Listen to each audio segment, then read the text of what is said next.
100 வருஷம் ஆனாலுமே உங்களோட ரூப் கான்கிரீட் வந்து உடையக்கூடாது, இல்ல கிராக் வரக்கூடாது அப்படின்னா, ஒரு 3 வாரம் பொறுமையா இருந்தா போதும்.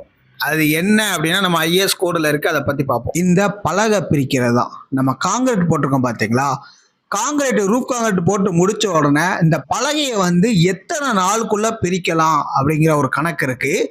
அது நம்ம ஐஎஸ் கோடு பிரகாரம் எவ்வளவு அப்படின்னா, நம்மளுக்கு வந்து 4.5 மீட்டருக்கு மேல, உதாரணத்துக்கு 4.5 மீட்டர் அப்படின்னா ஒரு 14 அடிக்கு மேல போயிடுச்சு அப்படின்னா 14 நாள்லயும், 14 அடிக்கு கீழே உங்களோட ரூம் சைஸ் இருந்தது அப்படின்னா நீங்க வந்து 7 நாள்லயும் பிரிச்சுக்கலாம்.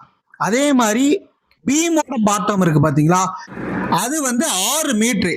6 மீட்டர் அப்படிங்கிறது 21 அடி கிட்ட வருது. உங்களுக்கு சிம்பிளா சொல்லணும், நான் காலேஜ் படிக்கிற இதுதான் ஞாபகம் வச்சிருப்பேன். 14 அடிக்கு மேல ஏதாவது ஸ்லாப் ரூம் வந்துருச்சு அப்படின்னா 14 நாள் கழிச்சு பிரிங்க. 21 அடிக்கு மேல ஏதாவது ரூப் பீம் வந்துருச்சு அப்படின்னா 21 நாள் கழிச்சு பிரிக்கணும் பாட்டத்தை. சரிங்களா, அவ்வளவுதான், சிம்பிள். இது ஒரு ரூஃப் அப்படின்னா மினிமம் 14 நாள். உங்களோட ரூப் பீம் வந்து 21 அடிக்கு மேல இருந்ததுன்னா 21 நாள். சரிங்களா, இதை மட்டும் கணக்கு வச்சுக்கோங்க. நம்மளோட ஹால்ஸோட சைஸ் வந்து பாத்தீங்கன்னா 19 அடி லென்த் இருக்கு. அதனால 19 அடி அப்படிங்கிறது வந்து ஆல்மோஸ்ட் 21 அடிக்கு கம்மியா தான் இருக்கு. அது 14 நாள் ஐஎஸ் கோடு படி போதும். ஆனா அது வந்து மினிமம் பாரு. ஸோ நம்ம எப்பவுமே மினிமம் பாரை வந்து கடைபிடிக்க மாட்டோம். நம்ம எப்பவுமே மேக்ஸிமம் ஸ்ட்ரென்த் அட்டைன் பண்றதை தாண்டி நம்ம அதோட ஸ்ட்ரென்த் வரணும் அப்படின்னு எதிர்பார்ப்போம். ஸோ அதனால 21 நாள் நம்ம விட்டுட்டு தான் நம்ம வந்து பலகையை வந்து பிரிச்சிருக்கோம். சரிங்களா, ஸோ அதனால மேக்ஸிமம் ஸ்ட்ரென்த் அட்டைன் ஆகணும் அப்படிங்கிற குறிக்கோள்லே போங்க. கியூரிங்குமே 14 நாள் மினிமம் தான். ஆனா நம்ம கொடுத்துருக்க டைம் வந்து பாத்தீங்கன்னா ஆல்மோஸ்ட் இப்போ 3வது வாரம் 21 நாள் போய்கிட்டு இருக்கு. இன்னும் ஒரு வாரத்துக்கு கியூரிங் பண்ணிக்கிட்டே தான் இருப்போம். 28 நாள். 28 நாளுங்கிறது மேக்ஸிமம் நம்மளுக்கு அந்த ஸ்ட்ரென்த் வந்து 100% அட்டைன் ஆயிரும். ஸோ அதனால கன்ஸ்ட்ரக்ஷனை பொறுத்த வரைக்கும் மினிமம் அப்படின்னு வந்து போயிடவே கூடாது. எவ்வளவு மேக்ஸிமம் நம்ம அதை ஸ்ட்ரென்த் அட்டைன் பண்ண வைக்க முடியுமோ அவ்வளவு மேக்ஸிமம் அட்டைன் பண்ணி வைக்கணும். ஆனா இதுல ஒரு ட்விஸ்ட் என்ன அப்படின்னா, இது வந்து பேசிக்ஸ். இதுல தவறு பண்ணோம் அப்படின்னா அது வந்து முட்டாள்தனம்.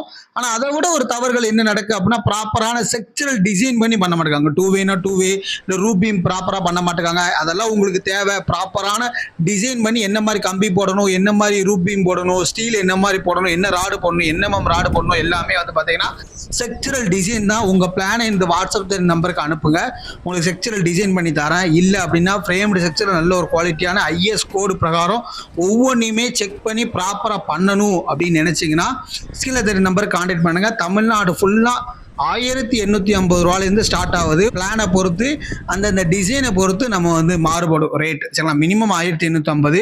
ஸோ நீங்க சொல்லுங்க உங்களுக்கு தேவை அப்படின்னா ஸ்கில் தெரிய நம்பருக்கு கான்டாக்ட் பண்ணுங்க. தாராளமா நம்ம வந்து குவாலிட்டியான ஒரு வீடை நம்ம வந்து கட்டி கொடுக்கலாம்.